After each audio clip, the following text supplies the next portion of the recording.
All right. Now that I get older, I need all those replacements. This panel is going to be about exploring those vulnerabilities on purpose, looking at the networks. And because it's an uncomfortable part, illicit networks aren't the side effect of critical mineral competition. They're the tool within it. When a competitor wants leverage over a supply chain, they don't always need a mine or a tariff. Sometimes all they need is a smuggling route, a shell company, armed group willing to provide security, and or a refinery that doesn't ask hard questions. This shadow trade or proxy forces, gray zone activity, is how strategic competition actually plays out below the threshold of war in places most of us have never seen, and we talked about this earlier. I've got a great panel up here with experience from Africa to China, the interagency and inside the supply chain, so we're gonna kind of get into that. Really quickly, what I want to do is just touch on their bios. John Melkon is our senior advisor, was a senior advisor at the United States Military Academy at West Point, where he's been charged with building and leading the Critical Mineral Consortium, coordinating this strategic vision and to educate faculty, cadets, and the broader community of practice. All right, we got Sean. Also, he served as a co-chair of the Bilateral Defense Committee between the United States and South Africa. Former Special Forces officer like me, and he's transitioning now, which is an exciting time. He's got a senior who's looking to go into college and play lacrosse, which is exciting as well. And then Sean, here, Dr. Sean McFate, author, novelist, national security expert, and one of the world's leading voices on mercenaries, private armies, and the future of war. I've had Sean, him and I have been on different panels over the time. He's a fascinating human being in terms of what he thinks about and how he thinks about things. Wrote a book, is in the process of writing another one. His old book, The New Rules of War, I highly recommend. It's going to make you look at the world a little bit differently. He has 3 professorships at Georgetown University, National Defense University in Syracuse, social scientist at Rand in the previous lifetime, and senior fellow at the Atlantic Council, and most importantly was in the 82nd Airborne when he started this adventure. So, and then did a little mercenary work, which he knows a lot about. So, and then Kristi Rogers is leading executive and former senior government official whose counsel is regularly sought on global supply chain, resiliency, security, and disaster response, federal contracting, and the role of business in complex and dynamic environments. She is founder and CEO of P2P Strategies, which, by the way, I'll note is good because most people name their companies after themselves, so I thought that was awesome.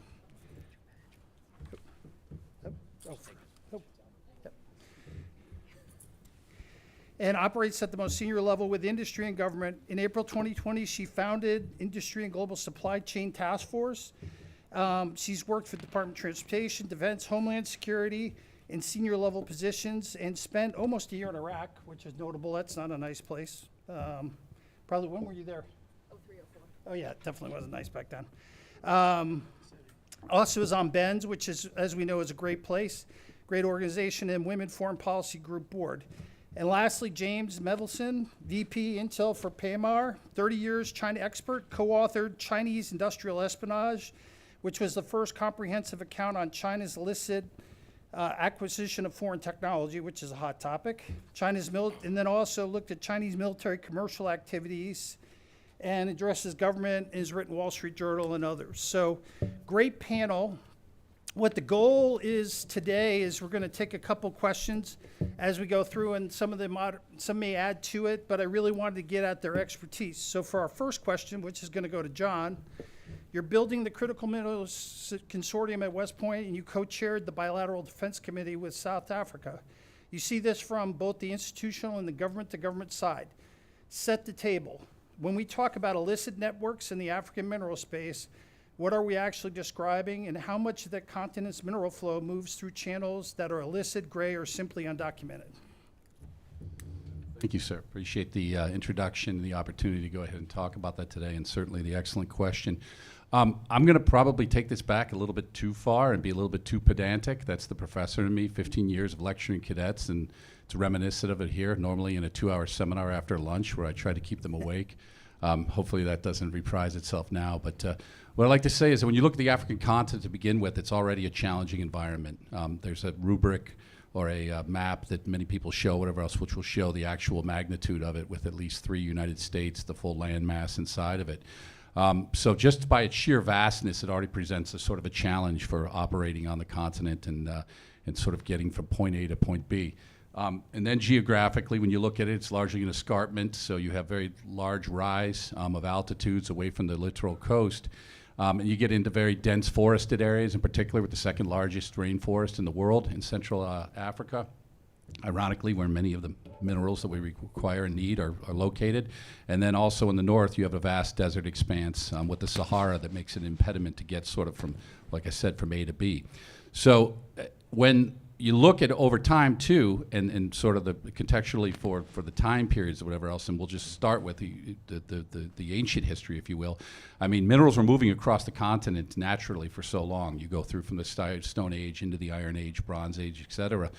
You had things like copper, you had things like iron that were moving naturally across spaces. And many of them were tied to sort of cultural lines, they were tied to old trade networks and linguistic lines, whatever else that sort of drove that. And then when you sort of move forward into the Berlin Conference and the partitioning of the country into spheres of influence among European countries, it disrupted a lot of that because now there are these imaginary borders which were dictating how and where products were moved and materials and other things. And I think you ought to consider, too, that during that colonial period, you have to remember that the infrastructure was all created for extraction and for exportation.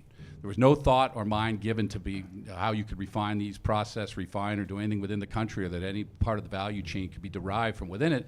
It was all about quickly getting it, as you've heard many times with this notion, from pit to port, and out of the country and on its way to where pricing mechanisms and other things could happen, in particular further refinement towards manufacturing. So there's already inherent in that a system that itself could lead to a certain amount of graft, a certain amount of corruption, a certain amount of inefficiency certainly that will happen there. And then I could go into longer, whatever else, but since we're just sort of starting out right now, I'm sure within the conversations, particularly with Sean's experience on the PMC side, because he can probably cite a lot of things that are happening with the Africa Corps and other things. With Kristi's understanding of the supply chains and others, it'll come out. And then certainly now the Chinese and the Chinese methods for establishing the supply lines, a lot of that'll come out. But I think it's suffice to say that when you take it through from that colonial period, post-colonial periods of liberation into the Cold War and investments from both sides and the conflict associated with that, and then afterwards, in sort of more recent history, some of the privatization and carrying on with a lot of the inefficiencies that happened there, it still continues to plague, and I hope we'll talk a little bit about that as it weaves itself into the further questions. Yep, great points. Anybody want to add anything to that? My formal role when I was a CG for SOC North working with Southcom, Admiral Tidd and I positioned it basically at these are illicit pathways, to your point, that have been around forever.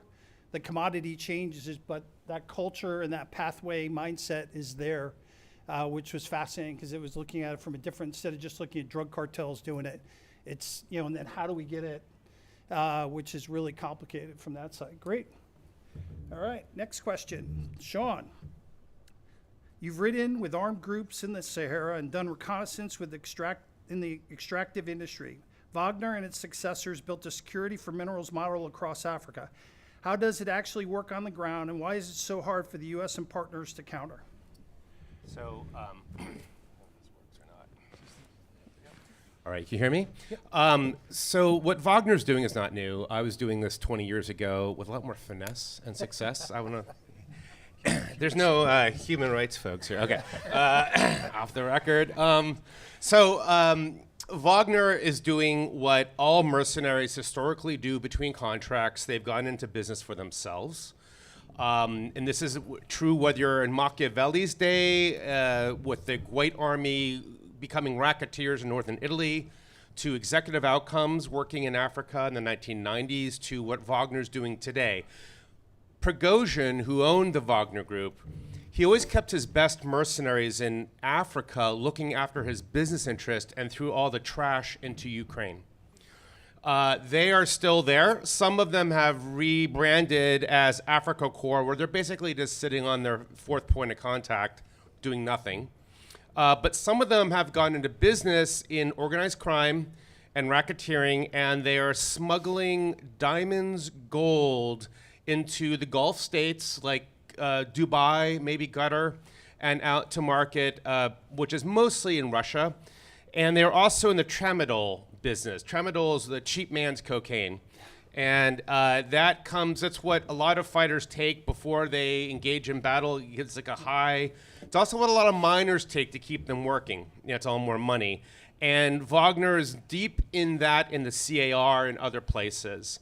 Now, what we're going to see, in my opinion, is that, what oil was in the 20th century, rare earth elements are becoming in the 21st, right? And unfortunately, all the easy places have been tapped, which leaves only the hard places, which is in the bottom of the seafloor on meteorites and under war zones, like Central Africa, the Great Lakes region of Africa, and Afghanistan. You're going to see, I believe, private military companies, not just Russian ones, but any conflict entrepreneur, work with pirate mining companies in places like the Kivus, Katanga, like that sort of spine of Africa. They will smuggle it out in pipelines to the Middle East, where it will go to places like China, the US, but mostly China. China is locking down their critical minerals supply chain, as you know, using state-owned enterprises to put out of business any Western mining company. And they also have a chokehold on the 80% of all refined rare earth minerals. So even if we discover rare earths in Montana, it's got to go to China to get refined. And the idea of us building that refinery capability is unlikely because, among other things, it's an ecological disaster. So I think you're going to see this industry is going to work together with pirate mines for rare earths, gold, and diamonds. And it's going to breed more conflict. Anyone want to add anything to that? So just to add what Sean said, but on the Chinese side, I've been tracking a lot of the Chinese so-called Baoan companies, which are the PMCs, almost all of which are trained by Eric Prince's former Frontier Services Group at the training center in Kunming. And then they have a nice excursionary training center out in Xinjiang where they can have live human fires against Uyghurs and other people. But the Chinese have built in their neo-mercantilist system that Sean was describing, where they don't want to operate on the spot market in oil. They don't want to operate in the normal international markets. They want to lock down 50-year leases. And then they bring in their own PMCs who have sort of a shoot first, ask questions later kind of mindset, because they're also protecting their own Chinese workers. They're not hiring the locals. It's creating tremendous amounts of economic and social friction inside of these countries because it's not really benefiting the locals. It's really only benefiting the kleptocratic elites in these countries who now their kids can race Ferraris in Monaco with the skim off the money they're making. And that's becoming a real point of tension, the sort of dark side of Belt and Road, where, we can't go dollar for dollar against BRI, but what we're discovering and what I tell policymakers is we have to really use judo, not karate, in the sense that the Chinese are going to act like the new neo-colonialists, the neo-mercantilists. They're going to exploit Africa's sorrow, and all of that anti-colonial fever that we've seen in previous generations is increasingly being directed against the Chinese. And it's frankly not making the World Bank and IMF look quite so bad when they get stuck in the debt traps and they're not even being able to get the jobs out of the deals that are being made. And so now that becomes a mechanism for illicit networks. And, I wrote my Ph.D. dissertation on the Chinese military's international business empire, and there are still remnants of that, this sort of undercurrent with Polygroup and other people that are using these access to these rare earths and other critical minerals as an illegal pipeline back to China. So, Okay, thank you. So Kristi, for the supply chain resiliency side, laundering materials doesn't stay in the shadows. Gets washed into legitimate supply chain, real companies depend on. Where are the laundering choke points, and how much can traceability and due diligence regimes actually catch versus what they miss? Yeah, thanks for that question. It becomes reality very quick for particularly the defense industrial base.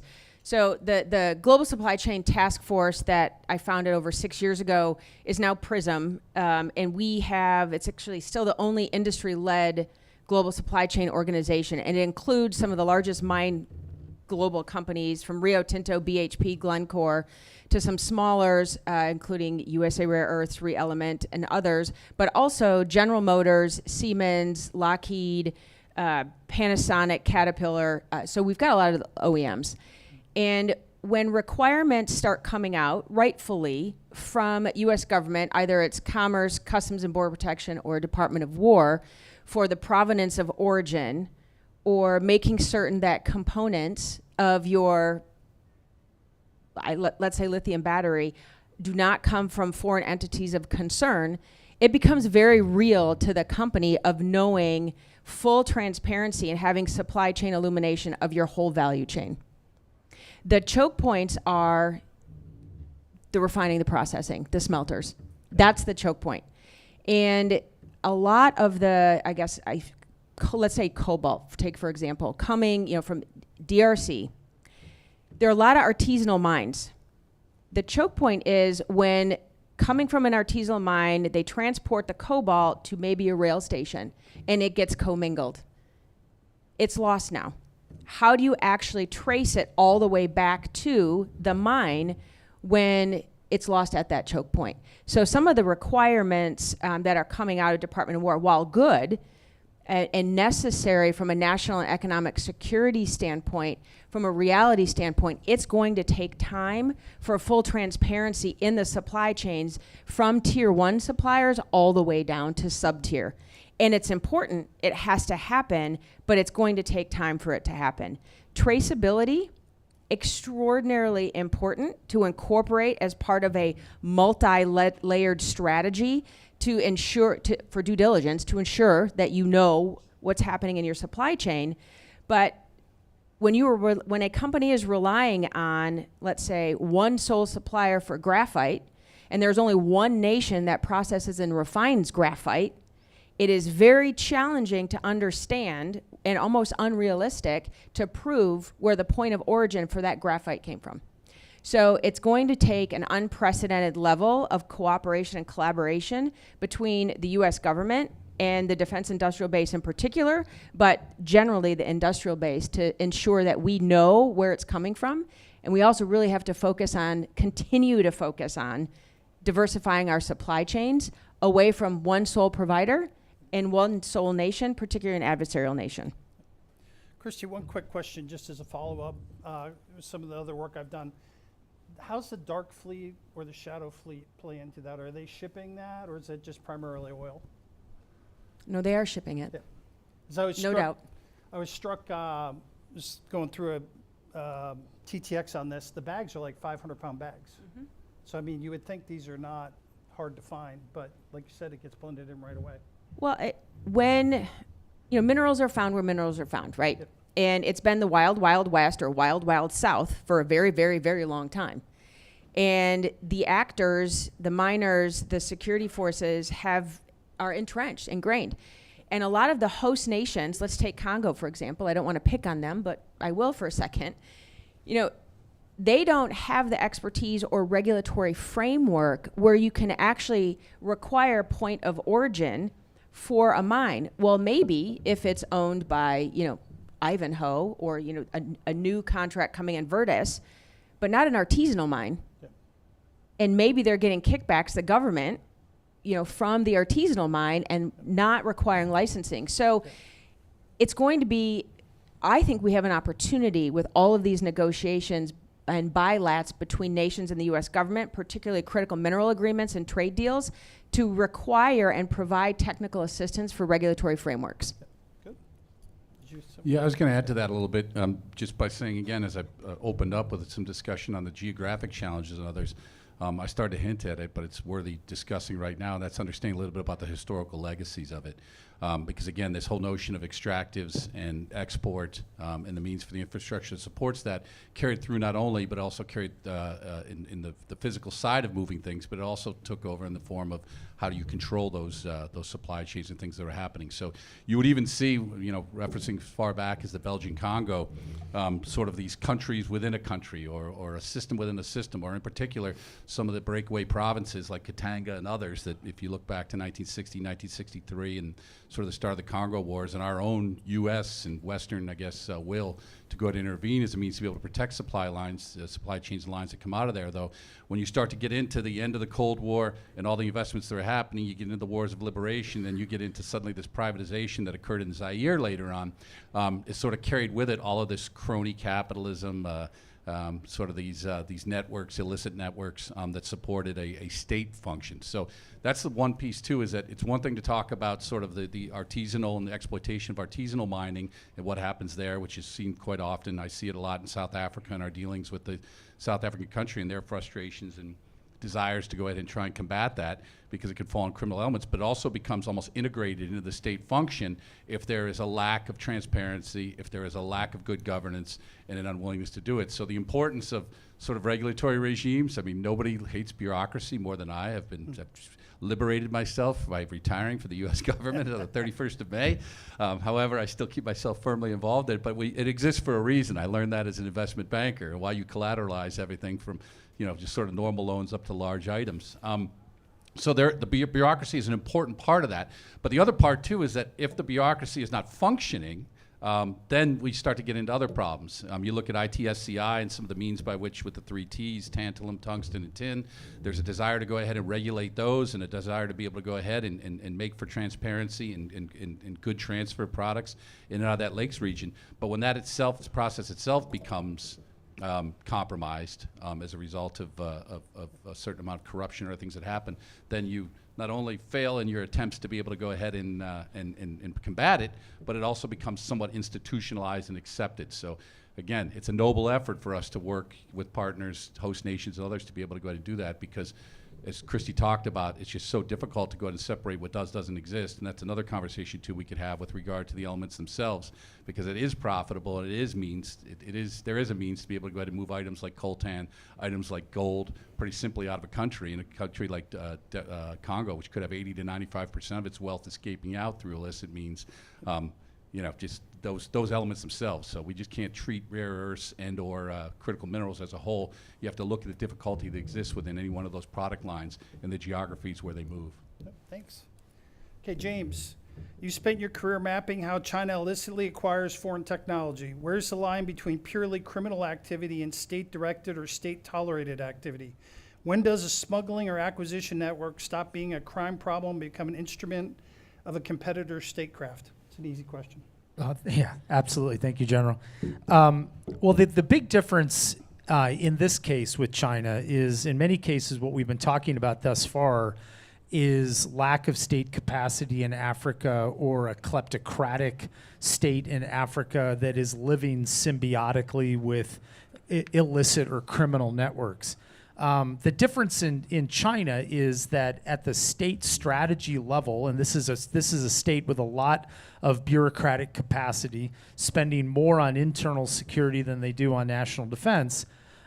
Most, if not all, of the activity that I've tracked in my career is actually protected by and driven by state strategy rather than at the expense of it. So, first of all, you have Xi Jinping recently giving a speech in which he called it what it is, which is whole of society self-reliance, which has been a theme in China since the mid-1800s, a fear of dependence on foreign technology, which has been recently accelerated by U.S. export controls and tariffs, and then corresponding strategies like military-civil fusion, which mean that within the state capitalist economy, even private sector enterprises are seen as entry points for technology to move from the commercial space into the defense and military space. And so while there may be illicit networks, and there are very large ones involved in technology acquisition, there is an enormous infrastructure in China that is state-sponsored to ingest that technology, process it, distribute it among different industries, manage the ingest of open source information that the U.S. government produces. And so while the tendrils of the Chinese network may look like criminal or illicit networks, it's really being driven by the requirements of a state that are published and then being accepted, welcomed, and protected by a very robust state apparatus. And so I think that's a fundamental difference and really goes to the heart of why in many cases we have had such difficulty interdicting all of that. We've also made some huge fucking mistakes along the way, not the least of which was when we thought we were doing Hong Kong a favor by keeping them as a separate customs zone after the 1997 reversion to China, when in fact I've spent all of my career monitoring it as the world's largest illegal transshipment point for technology into the PRC, because you could ship it to Hong Kong under one set of export guidance and then just transport it across the border in a different way. And we didn't close that loophole until 2 or 3 years ago, but you know, the hinges had already fallen off the barn door by that point. Anything else? Anybody want to? No? All right. So I'm going to jump to question 7 because I want to leave a little time for question. This is for all 4 of you. This conference is about shaping the environment before crisis. In one concrete step, what should the U.S. and its partners be doing right now in a resource-rich region to compete against these networks before they become a crisis? Sure, I'll be controversial. I think we need to be more offensive because having lived in Africa in these regions, these are failed states. Thinking that international law or the UN is the solution is insanity, right? So if we're going to get real about this problem, we need to compete in this space. It's an irregular war fight. And that doesn't just mean, soft. It also means private sector. And in fact, can we use private, market mechanisms to deal with this problem, like having a real bounty system on warlords or whomever? I don't mean the current wimpy, fanciful State Department law enforcement thing, but where you give information that might lead to a prosecution 10 years ago, you might get $5,000. No, I mean like El Paso 1870, dead or alive, no questions asked. Okay. Uh-oh. The Chinese batteries have failed you. Again. For me, a good example was fentanyl, where the Chinese government, through its willful sort of denialism, resulted in the deaths of 200,000 Americans. Let's not sugarcoat it. I grew up in East Tennessee. I saw it firsthand. I see it every time I go home and visit my family. And when we would go to the Chinese side, they would say, well, we would give them the names of the precursor chemical factories, and they'd be like, well, that's going to be really hard for us to find. And I said, wait a minute. You can find a 16-year-old Uyghur kid in a tent 15 miles outside of Wulamuchi that said something rude about Xi Jinping on Weibo, but you can't find this factory that is on this map right here where we're showing you, right? So what we tried to do in a concrete sense was the U.S. government, frankly, is terrible at lying. It just doesn't fit with our values. It doesn't fit with the way we do business, Smith, Munt, at Exall. But what we're also do a terrible job of is what we're really good at is just telling the truth and publishing the information about who those companies are, publishing the information about what they're doing in the South China Sea. And I've never been able to figure out why we had this resistance to doing what we were best at, which was telling the truth and putting it on the public stage, because the sunshine policy of highlighting some of these organizations made it that much easier for the companies who were the middle companies to be able to say, oh, hell no. That gives me so much exposure to DOJ and all kinds of OFAC, Magnitsky sanctioned stuff that I don't want to deal with. If that's been published, I don't want any part of it. And a great example was the Australian Strategic Policy Institute. They just put up a website describing the 7 Sons of National Defense and the links between various Chinese universities and the government. And it literally changed the entire compliance regime for the Western economy, because now it was just on a website somewhere where somebody could see it. And so I think we do a really terrible job of putting the information out that we have, and then, letting, because, I'm married to a lawyer. I know how difficult lawyers can be to deal with. And if there's a compliance lawyer in your company and this is public information, they are going to give you an endless amount of ass rash if you say, oh, no, just ignore that. We're just going to go ahead and do that anyway. I don't know how to follow ass rash, but I will try. I'm going to propose 2 items that I think we as private sector can do, also working with U.S. government. And one is establishing regional hubs around a full value chain. What does that mean? That means, let's take the Lobito corridor in Africa in particular. Working with the host nations, let's say Botswana, Mozambique, Tanzania, Zambia, Angola. U.S. government provides technical assistance, financial authorities for the host nations to set up regulatory framework. We harmonize standards, incentives, carrot sticks. We also set up private sector investment capital working with U.S. government and other Western allies all the way through to offtake. You then have a transparent, fully closed loop regional hub for a supply chain. It's doable. It's going to take a lot. We should try to focus it on one region. That's one way of doing this, as opposed to trying to unstuck, that's the word I'm going to use, a lot of entrenched illicit networks mired in corruption. The other thing I think we need to do, which a lot of people aren't talking about yet, but one company in particular is leading the charge, and that's Altana. And that is, we, the United States, working with our allies, need to overhaul our customs system and make it digital. China's already working on this. If China controls the customs systems around the world, we've lost. Full stop. And we have got to figure this out very quickly, and we are very far behind. But that is one way where we can require compliance all the way down and insert transparency beyond the tier 1 suppliers. And the government needs to work with high-tech companies on this yesterday. That's great. Yeah, so I spent a brief period of my 30-plus years in the Department of the Army, Department of Defense, and artillery, so I'll try and bracket here. And that is that I think that James and Kristi laid out well exactly what the playbook is on the PRC side and other ways and how those are challenges to us. Simultaneously, at the same time, too, as James acknowledges, we have rules of law, we have a spirit of law, we have a culture here in the United States that, and I like his comment about bad liars or whatever else, but we're trying to do the right thing. And so that limits us in certain ways with our own regulatory and other means to be able to go ahead and find quick success. So what I'll do is just say that, like, I think that there is a learning point here, whatever else can be gotten out of all people, our allies in NATO with the Turks.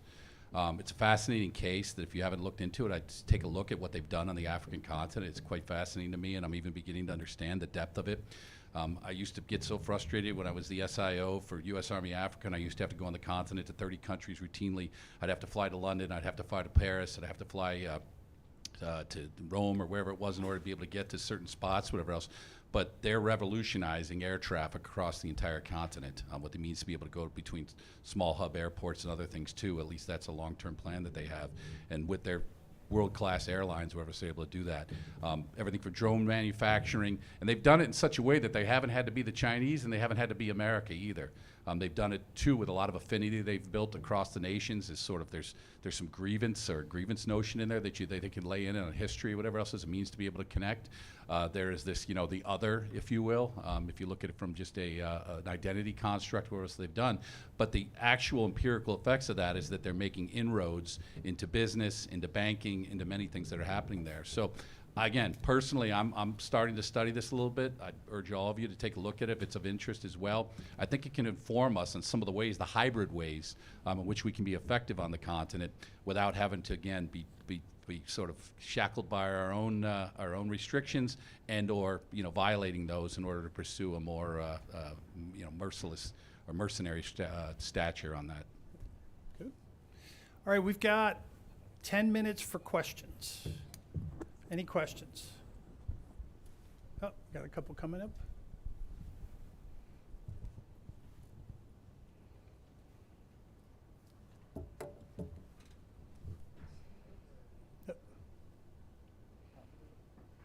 Not yet.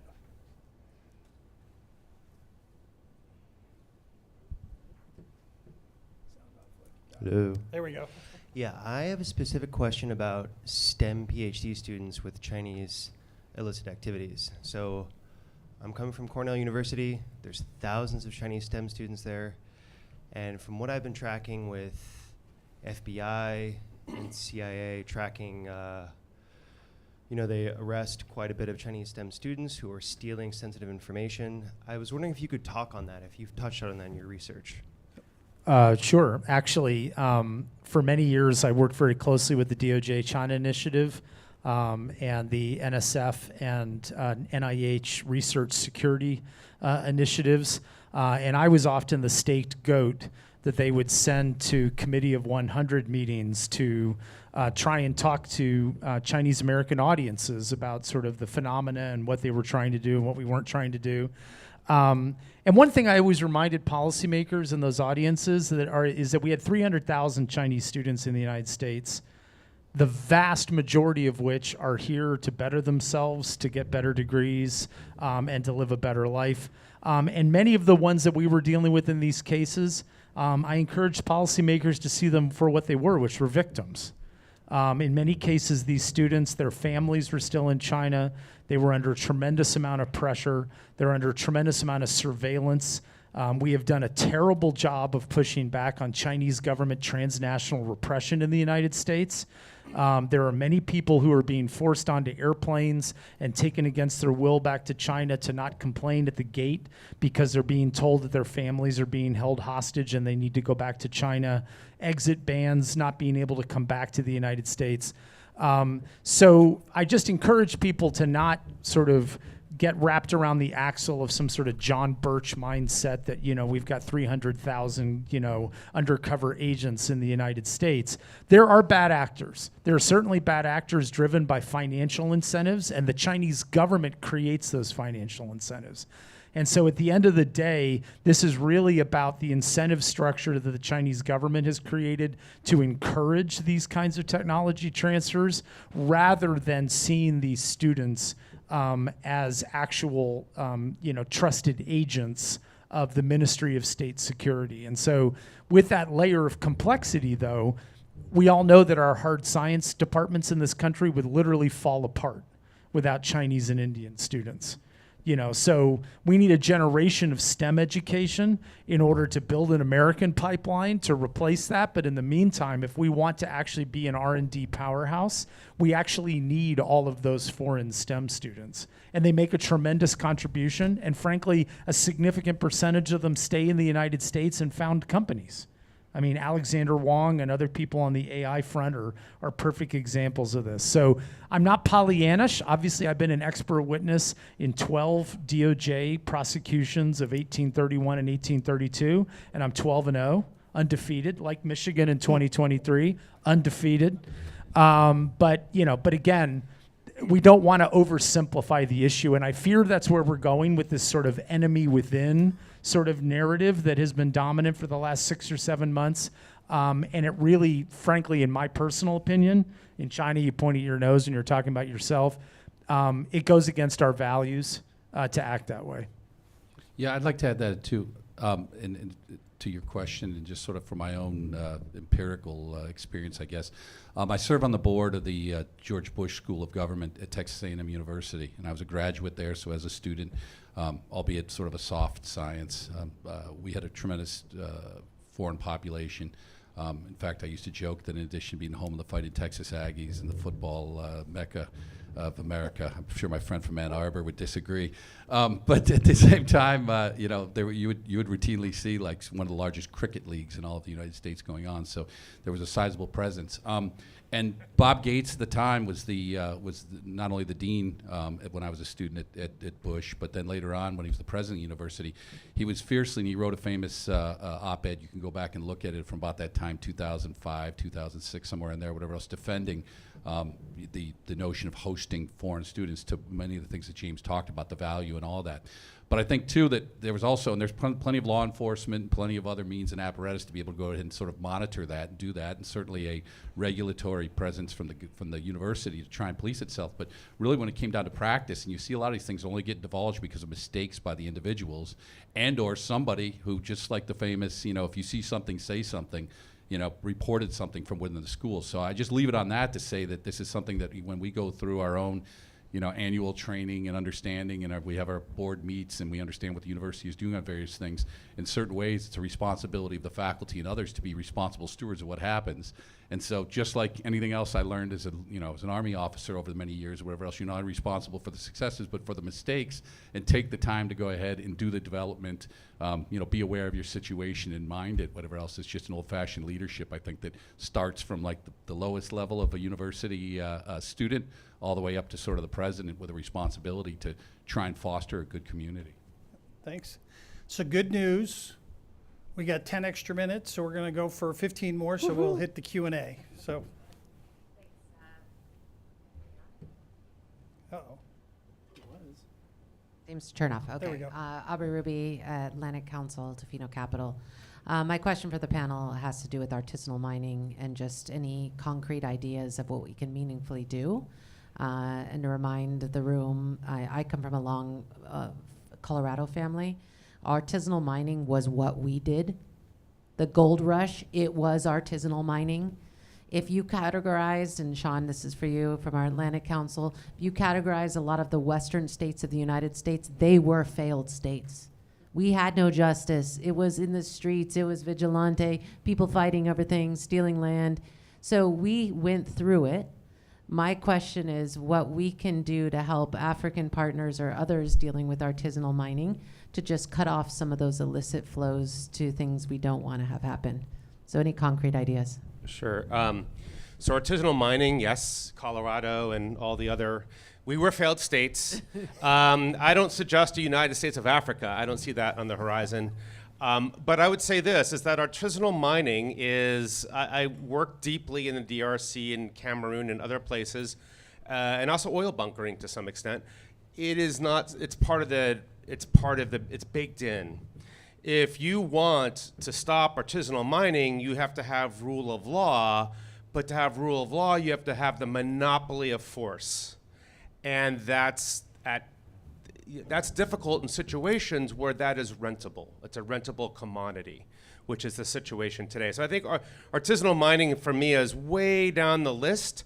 I agree it's a huge problem, but I don't see any, whether it's the Kimberley process or whatever, I don't see any way out of that at the ground level in failed states. Yeah, I actually think from artisanal mines, they're so integral to some of the local economies, we shouldn't shut them down. I do think to the extent possible, you work with the host nation to try to bring in a regulatory framework.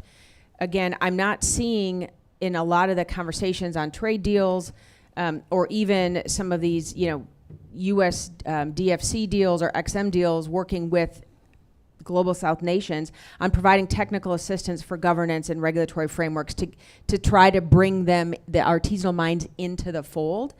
But I think the biggest choke point when you're talking about illicit networks where we have is actually at the refining and processing standpoint. And when you move from the artisanal mine to the transport, that's where we've got the problem and we really need to focus. I don't think we need to eliminate something that's integral to local economies to the extent we can bring them in. And just to add a little bit onto that, everything's got a tipping point and a trigger. So the TTX I done last year, we talked about, what's the point where the government's reached an inflection point where it steps in to create that regulatory framework, i.e. taxes. And we've seen that a little bit this past year. So that's part of what you look at too is, okay, where do I make this where I need the good people to have a trigger potentially or understand it? So next question. So it's sort of a related follow-on question. We still get to that point. I agree, you can't get rid of the ASM because you're going to disrupt the local economies. But if our sort of value proposition choices, now we have host country regulation and more taxation, and the Chinese still coming up with a bag of cash and saying, we'll buy you off. And now that we know we're buying you off, we have the debt trap, we're taking this feedstock off the table for any Western supply chain. So are there ways, and thinking beyond just DOW, but the broader spectrum of how we can build in those bridges to bring them along into those new frameworks?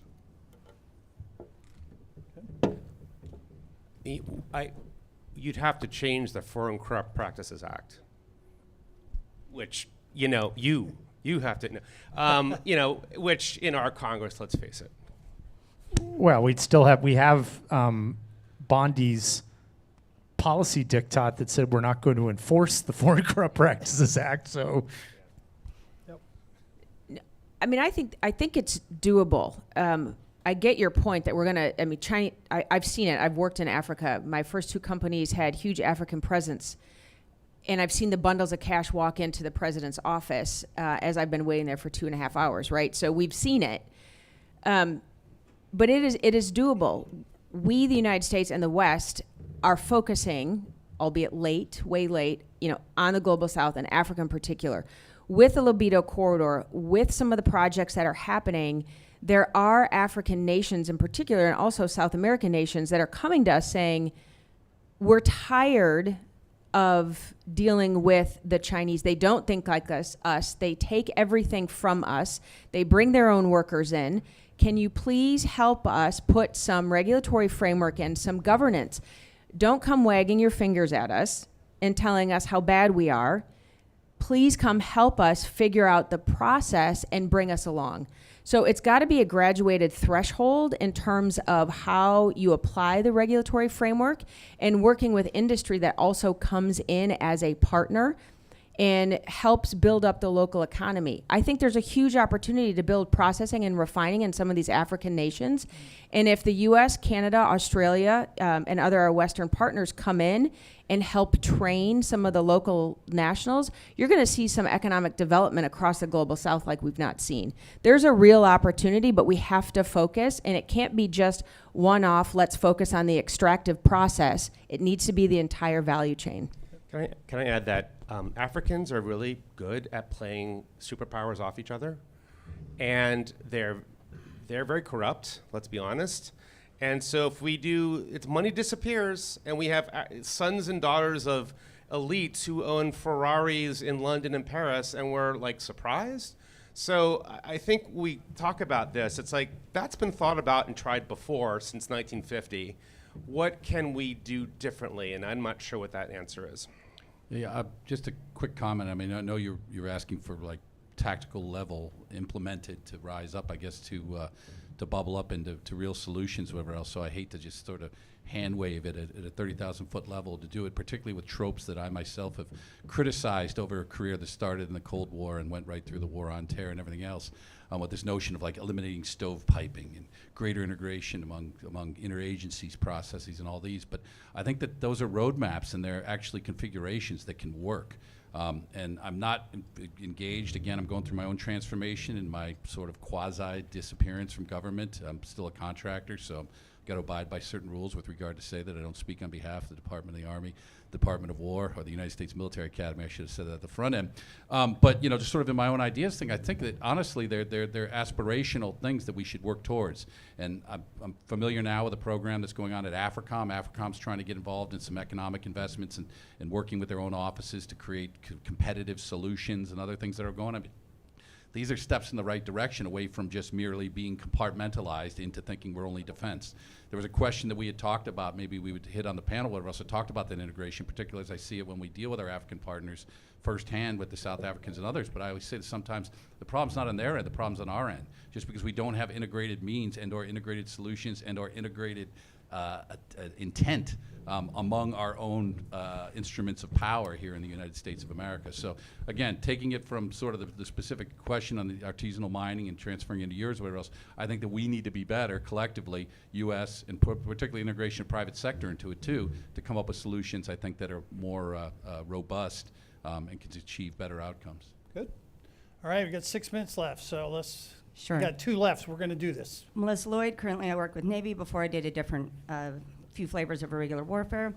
Something that I've noticed that America might have some room for improvement on is to be able to negotiate effectively with sub-state actors, especially in semi-autonomous regions, something that, you know, illicit networks, mercenaries, and middle countries kind of outpace us as, let alone China and Russia. So love to hear some thoughts about how we could improve in that area.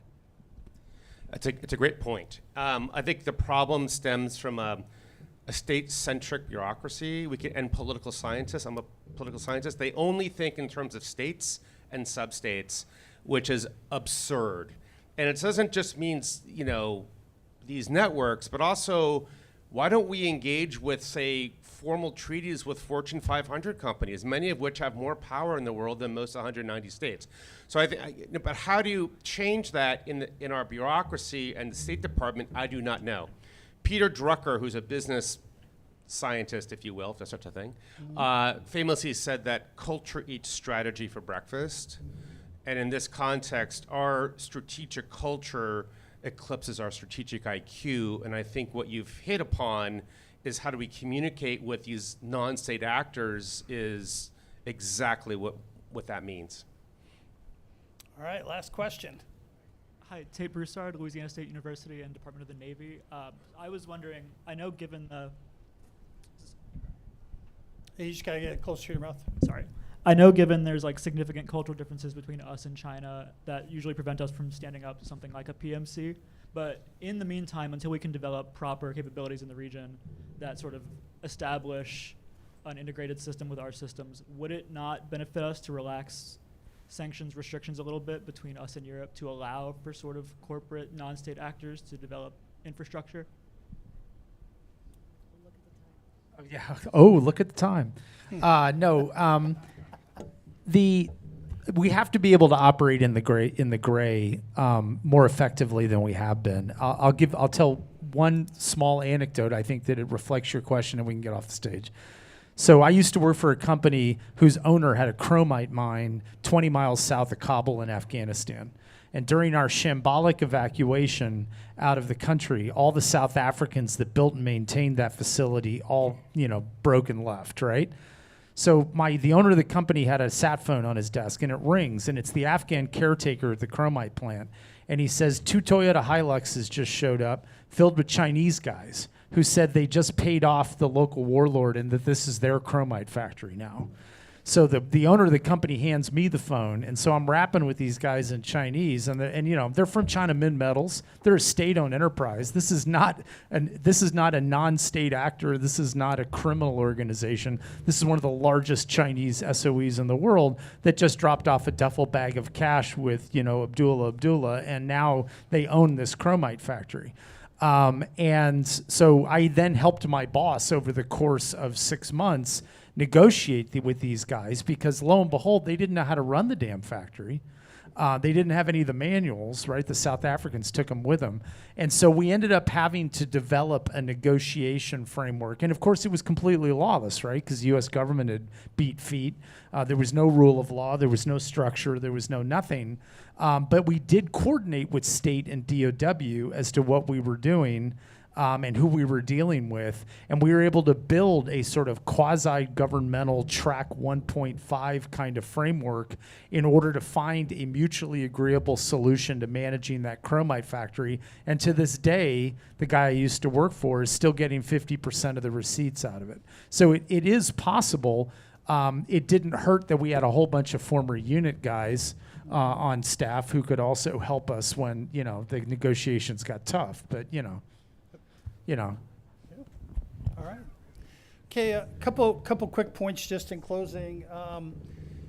I think what you've seen, and we've kind of expressed it pretty well, from the mind to refinement, we sit in this illicit pathway with all these different aspects we've covered this morning and today. What this is we're in a complex environment, not a complicated environment. And I talk a lot about this in the work I do. A complicated problem, you get to 96%. If it's an adversary competitor, whoever pulls the trigger first, 94, 95 wins. We don't live in that world anymore. Simon Sinek wrote a book called The Infinite Game. That's the world we live in, complexity. We make moves. They make a counter move. There is no winning anymore. There's just staying in the game, and you can see that. What's fascinating to me as I sit in this conference after doing 2 years of this is we came up with a lot of great ideas in the TTXs and the meetings I was doing for the last 2 years. We've used up a lot of those ideas. Infinite game. Action, counteraction, action, counteraction. So tomorrow, when we get into the TTX, I look forward to kind of those next level thoughts. Because the challenge always becomes for our policymakers, and you see this as someone as me as a military officer, You know, if I look at Ukraine and say, should we have ended this war sooner? If we did, the level of innovation and lethality would not be where it is today. When I retired in 2018, an exciting day for a drone was it landed in the compound. We're well beyond that because war has accelerated that innovation cycle. You can see with critical earth elements, because we're in this action-reaction world, we've got to keep doing that and create more integrated deterrence as we go along.